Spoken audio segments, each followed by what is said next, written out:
ओम गंग गणपते नमः। आप सभी का आपके अपने चैनल पर बहुत बहुत स्वागत है। आज इस वीडियो में हम बछ बारस की कथा सुनेंगे। आइए जानते हैं कैसे हुआ गोवत्स द्वादशी के व्रत का आरंभ। गोवत्स द्वादशी के विषय में एक कथा अनुसार राजा उतानपाद और उनकी पत्नी सुनीति ने पृथ्वी पर इस व्रत को आरंभ किया। इस व्रत के प्रभाव से राजा रानी को बालक ध्रुव की प्राप्ति हुई। 10 नक्षत्रों से युक्त ध्रुव आज भी आकाश में दिखाई देते हैं। शास्त्रानुसार ध्रुव तारे को देखने से सभी पापों से मुक्ति मिलती है। संतान सुख की कामना रखने वालों के लिए यह व्रत शुभ फलदायक होता है। गोवत्स द्वादशी के दिन किए जाने वाले कर्मों में सात्विक गुणों का होना जरूरी है। आइए सुनते हैं गोवत्स द्वादशी की कथा। बछ बारस की प्रचलित कथा के अनुसार बहुत समय पहले की बात है। एक गांव में एक साहूकार अपने 7 बेटे और पोतों के साथ रहता था। उस साहूकार ने गांव में एक तालाब बनवाया था, लेकिन कई सालों तक वो तालाब नहीं भरा था। तालाब नहीं भरने का कारण पूछने के लिए उसने पंडित को बुलाया। पंडित ने कहा कि इसमें पानी तभी भरेगा जब तुम या तो अपने बड़े बेटे या अपने बड़े पोते की बलि दोगे। तब साहूकार ने अपनी बड़ी बहू को तो पीहर भेज दिया और पीछे से अपने बड़े पोते की बलि दे दी। इतने में गरजते बरसते बादल आए और तालाब पूरा भर गया।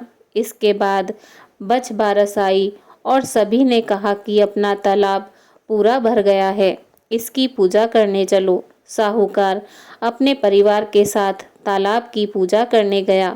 वह दासी से बोल गया था, गेहुला को पका लेना। साहूकार के कहे अनुसार गेहुला से तात्पर्य गेहूं के धान से था।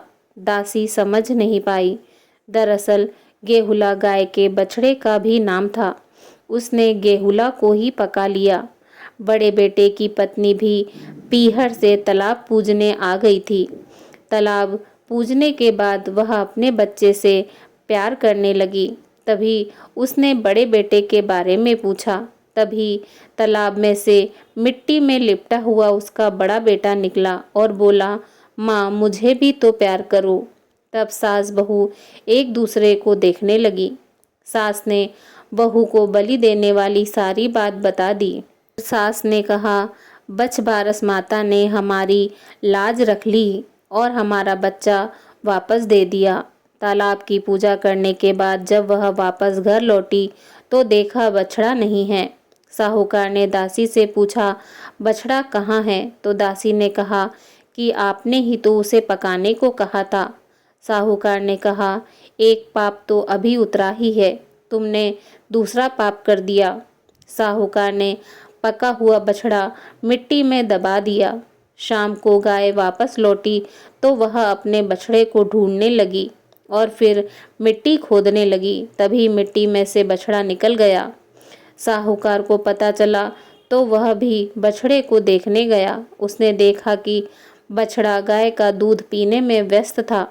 तब साहूकार ने पूरे गांव में यह बात फैलाई कि हर बेटे की माँ को बछ बारस का व्रत करना चाहिए। हे बछ बारस माता, जैसे साहूकार की बहू को दिया वैसा हमें भी देना। कहानी कहते सुनते ही सभी की मनोकामना पूर्ण करना। जय हो बछ बारस माता की जय हो। बछ बारस की दूसरी पौराणिक कथा। पौराणिक कथा के अनुसार प्राचीन समय में भारत में सुवर्णपुर नामक एक नगर था। वहाँ देवदानी नाम का राजा राज्य करता था। उसके पास एक गाय और एक भैंस थी। उसकी 2 रानियां थी। एक का नाम सीता और दूसरी का नाम गीता था। सीता को भैंस से बड़ा ही लगाव था। वह उससे बहुत नम्र व्यवहार करती थी और उसे अपनी सखी के समान प्यार करती थी। राजा की दूसरी रानी गीता गाय से सखी सहेली के समान और बछड़े से पुत्र समान प्यार और व्यवहार करती थी। यह देखकर भैंस ने एक दिन रानी सीता से कहा, गाय बछड़ा होने पर सीता रानी मुझसे ईर्ष्या करती है। इस पर सीता ने कहा, यदि ऐसी बात है तब मैं सब ठीक कर लूँगी। सीता ने उसी दिन गाय के बछड़े को काटकर गेहूं की राशि में दबा दिया। इस घटना के बारे में किसी को कुछ भी पता नहीं चलता, किंतु जब राजा भोजन करने बैठा तभी मांस और रक्त की वर्षा होने लगी। महल में चारों ओर रक्त तथा मांस दिखाई देने लगा। राजा की भोजन की थाली में भी मलमूत्र आदि की बांस आने लगी। यह सब देखकर राजा को बहुत चिंता हुई। उसी समय आकाशवाणी हुई, हे राजा, तेरी रानी ने गाय के बछड़े को काटकर गेहूं की राशि में दबा दिया है। इसी कारण यह सब हो रहा है। कल गोवत्स द्वादशी है, इसीलिए कल अपनी भैंस को नगर से बाहर निकाल दीजिए और गाय तथा बछड़े की पूजा करें। इस दिन आप गाय का दूध तथा कटे फलों का भोजन में त्याग करें।